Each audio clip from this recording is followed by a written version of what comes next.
Blog 3 is up for Marvel Legendary, Marvel Studios' The Infinity Saga, and you might have noticed so far we've seen mostly cards from Infinity War. Today is going to be all about Endgame in more ways than one. Let's check out the info on the new Endgame keyword. Endgame depends on the state of the game itself. Whenever the villain deck holds 8 cards per player or fewer, it is the endgame. When that condition is met, cards will have access to benefits like higher attack and certain abilities they can't use otherwise. You'll find Endgame primarily on villains, however, Captain Marvel makes great use of it as well to show how she was just as much a game changer for the Avengers. So this is the confirmation of the 4th hero set in this expansion, Captain Marvel. This is one of her commons, Return from the Stars. This is a strength card with 2+ recruit, 0+ attack, and a cost of 4. Strength, you get +2 recruit. Endgame, this card makes all attack instead of recruit. The things that are happening on Earth are happening everywhere. This is really cool because if I'm playing a 2-handed solo or 2-player game, when there's 16 cards left in the deck, then she starts hitting hard. You usually have to make a choice if you pick up these recruit cards, because later in the game they may not be as useful as you're just spending your time hitting things in the city, generating attack from the cards you've already recruited. But this is cool. You can make up to 4 recruit with this card later on in the game. This is always something I wanted to see, and I'm glad to see it here. Also, when I think about it, these cards are kind of like the transforming cards from World War Hulk, except you don't need extra cards. They just do slightly different things later on in the game with the same card, which is welcome. Next up is our first look at a villain from this set, Chitauri Gorilla from the Children of Thanos, which is our first confirmed villain group.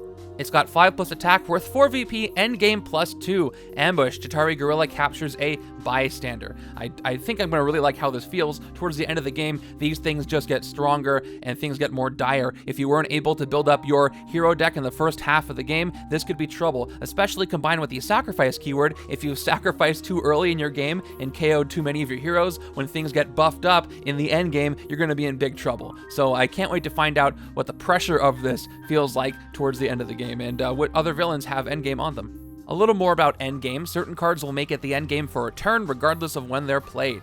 You can even make it so it's only the endgame for you and not the villains. You'll also want to be aware of scenarios where cards can be added back into the villain deck, since it's possible to then bring yourself out of the endgame. There are other times and ways where whether or not it's the endgame can fluctuate or come at you suddenly. Be sure to experiment with plenty of schemes and masterminds. Awesome, let's check out some examples. Next up is another member of Children of Thanos, Corvus Glaive. He has 6+ attack and a VP value of 5, endgame +3 attack, ambush. It is the endgame this turn. If it was already the endgame, each player KOs a bystander from their victory pile or gains a wound, escape same effect. So cool, he does temporarily make it the endgame when he shows up, which means he has 9 attack total on that ambush, but also, I guess it says it is the endgame this turn, so that means that any hero effects that have endgame will also apply, so it's not just for him.